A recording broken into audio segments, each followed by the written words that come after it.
Hello everyone. Today, we're diving into one of the most disturbing stories in the Old Testament, one that might not be suitable for minors and could trigger past traumas. We're talking about chapters 19 to 21 of the book of Judges, a narrative that few know in its entirety. In this video, I'll not only recount this shocking story dramatically but also explore the crucial lessons we can learn from it. So get ready, because this is going to be intense. Let's begin. There is a story in the Old Testament, which, if I am honest with you, I consider the most disturbing in the entire Bible. It could very well be considered inappropriate for minors. So before you watch this video, I want to make sure you know that this video is not suitable for all ages and could trigger some type of trauma from your past. The story I am referring to is found in chapters 19 to 21 of the book of Judges. Many people know chapter 19, but do not read the rest of the story. I think there are several important lessons that you and I need to learn from such a disturbing story. First, I'll tell you the story as dramatically as possible, and then explore the lessons I think we can learn. Join me in Judges, chapter 19. In chapter 19, verse 1, in the days when there was no king in Israel, a Levite living in a remote part of the hill country of Ephraim acquired a woman from Bethlehem of Judah as his concubine. I want you to understand that here is a Levite man living in the northern part of Israel, and he acquires this woman to be his concubine or wife, whatever you want to call it, and she is living in the south, in Bethlehem. Let's continue the story. She was unfaithful to him and left him for her father's house in Bethlehem of Judah, where she stayed for 4 months. She betrayed him, returned to her father's house in Bethlehem. Then the story continues. Essentially, this Levite man wants his wife back, so he travels from the north of the hill country of Ephraim to the south in Bethlehem to find this woman and be with her again. He gets there, and her father is very hospitable. Several times the man says, "Hey, I have to go, give me my wife so I can come home." And the father says, No, stay another night." He says, "Okay, I'll stay another night." And this is repeated for several days, until finally the man says, "Hey, with all due respect, I appreciate your hospitality, but I need to go, I need to get home." Then he finally leaves for home, and that is where the whole tragedy occurs. Well, the man is with his concubine traveling from Bethlehem in the south of Israel to the north in Ephraim. They were near Jebus, and the day was about to end. The servant said to his master, "Please, why don't we stop in this city of Jebus and spend the night here?" But his teacher replied, "We are not going to stop in a foreign city where there are no Israelites. We will continue to Gibeah." Then his servant said, "Let us try to reach one of these places and spend the night in Gibeah or Ramah." So they continued their journey, and the sun set as they approached Gibeah in Benjamin. So they went there, and to their surprise, no one was willing to welcome them into their homes. Hospitality was a huge thing in Israelite culture. At the end of the night, an old man appears in the square and says, "Why are you still here? Has anyone already welcomed you into their home?" And they respond, "No, no one has welcomed us." And the old man says, "You know what? You can stay with me tonight." And the Levite says, "Great, I just want to warn you that we don't need anything from you. We have enough food for our donkeys, me and my concubine, we just need a place to rest our heads. If you give me a pillow, that's all I need." And the old man says, "No problem, you can stay with me." So, this Levite man, his servant, and his concubine spend the night at this man's house in Gibeah. And then this happens. While they were having fun, suddenly evil men from the city surrounded the house and knocked on the door. They said to the owner of the house, the old man, "Bring the man who came to your house so that we can have sexual relations with him." Wow, man, this is where the story takes a turn. There are perverted men living in Gibeah, Benjamites, who go to this old man's house and say, "Hey, we know you have a guest in your house, bring him outside so all of us can have sex with him." Now watch what happens next. The owner of the house came out and said, "Please don't do this evil, my brothers. After all, this man came to my house. Don't commit this horrible atrocity here. Let me bring my virgin daughter and the man's concubine. Abuse them and do whatever you want with them, but do not commit this outrageous thing against this man." We'll deal with this a little later in this video, but what happens next is unthinkable. It says in verse 25 that, "But the man would not listen. Then he took his concubine and led her outside to them. They raped and abused her all night until dawn. At dawn, they let her go." Now, my friend, that is why I said that this video could be considered inappropriate for minors and could trigger some things from your past. Because I want you to imagine, here is a group of perverted men, and they are taking turns having sex with this woman. They are raping her all night, until in the morning, they finally let her go. And this is what happens with this young woman. Sad, at the beginning of the morning, the woman returns, and as dawn broke, she collapsed at the door of the man's house where her master was. You can imagine, she is so worn out, so beaten, so abused all night by these men, that she barely has the strength to crawl back to this man's house, and she just collapses on the porch and goes to bed. Now watch what happens next. It says here that when his master got up in the morning, opened the doors of the house and left to continue his journey, there was the woman, his concubine, collapsed near the door of the house with her hands on the threshold. "Get up," he told her. "Let's go." But there was no response.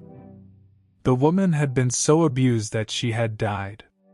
Notice that it says here that the man put her on his donkey and left for his house.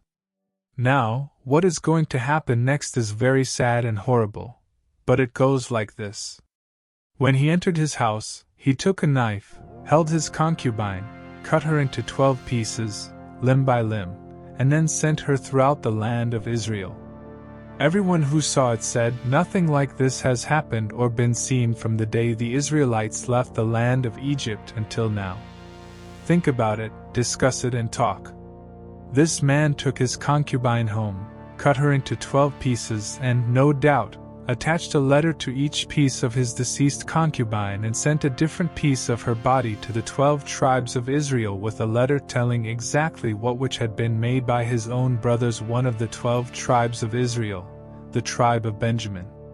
And when these other tribes saw and read what had happened to this woman, they said, "Nothing like this has happened throughout our history." Now, there's a lot more to the story in chapters 20 and 21, so I want you to hold on. But this is where I want to start looking at some lessons we can learn from this. The first lesson is this. When there is no responsibility in our lives, we strongly tend to stray.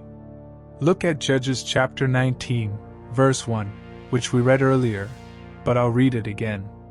"In those days when there was no king in Israel, you and I, when we do not have to be held accountable, when there is no fear of having to explain ourselves or be responsible for our decisions and actions, we are more likely to make bad decisions, because we think we can make these decisions in isolation, without having to answer to anyone else."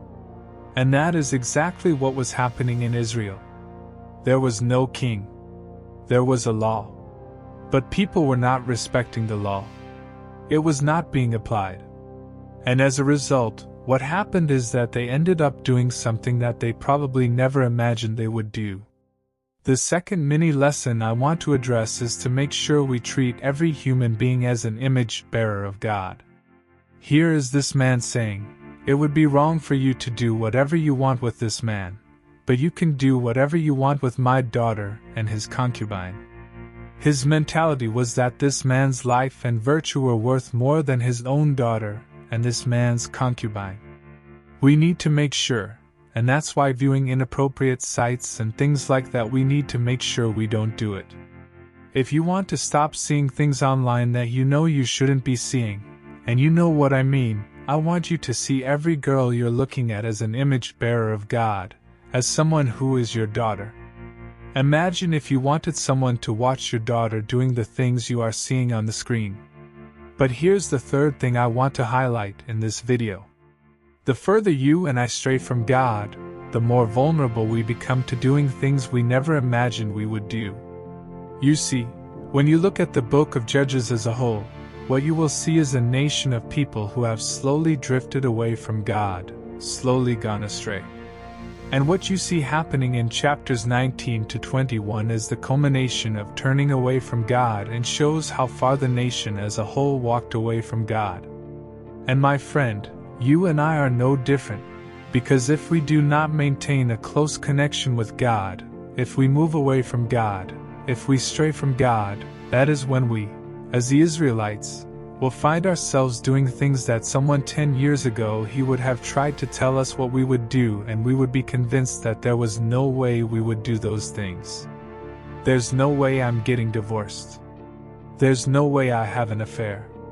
There's no way I'm getting fired from my job because I was caught watching something online. There's no way he's smoking marijuana or whatever. The further you distance yourself from God, the more vulnerable you become to committing that sin. Now, the story does not end in chapter 19. I wish it would end, but in fact it gets worse, because what happens now in chapter 20 is a civil war between the 11 tribes of Israel, and they are fighting against the tribe of Benjamin, because it is the tribe of Benjamin that committed that heinous act of sin against one of his own Israelite brothers. So I encourage you to read chapters 20 and 21 in detail. But to summarize, there is a huge battle.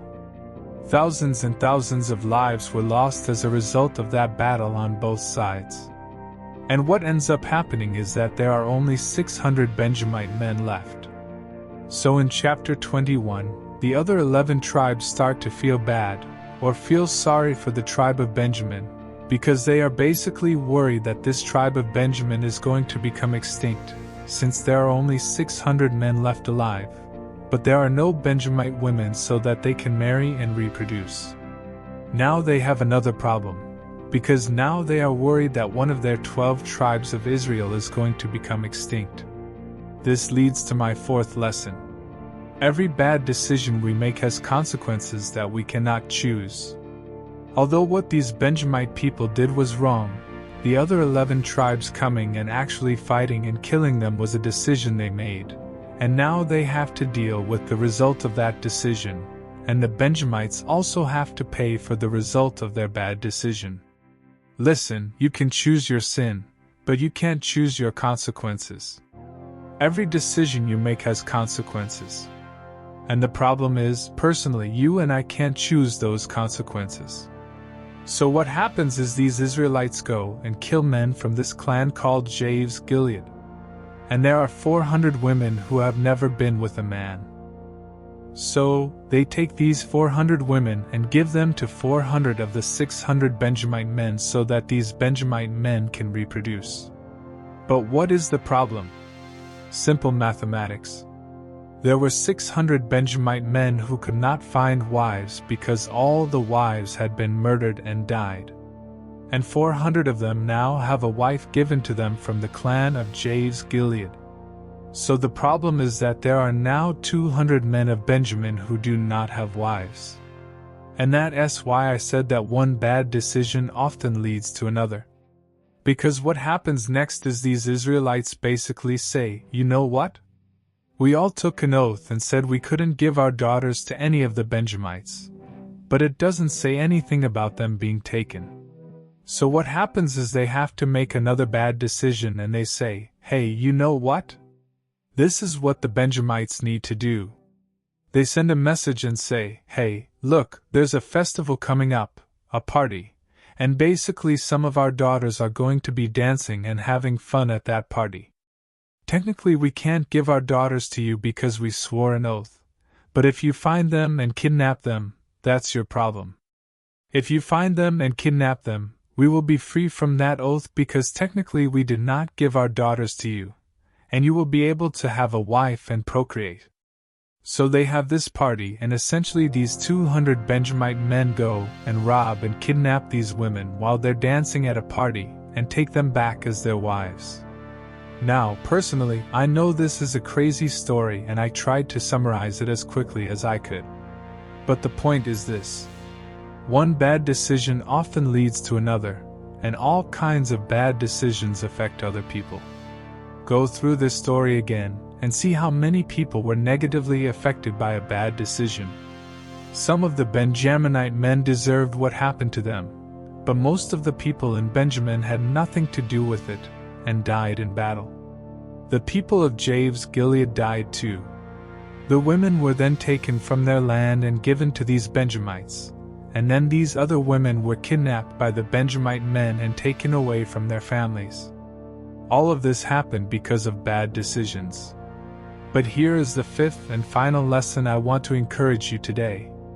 God has grace for us, even in the midst of our most destructive decisions. Notice how the book of Judges ends. It says here that the Benjamites did this and took the number of women they needed from the dancers they captured. They returned to their own heritage, rebuilt their cities and lived in them. At that time, each of the Israelites returned from there to their own tribe and family. Each one returned from there to his own inheritance. And of course, the last verse of the book of Judges characterizes and describes the entire book of Judges. It says here that in those days there was no king in Israel. Each one did what seemed right to them.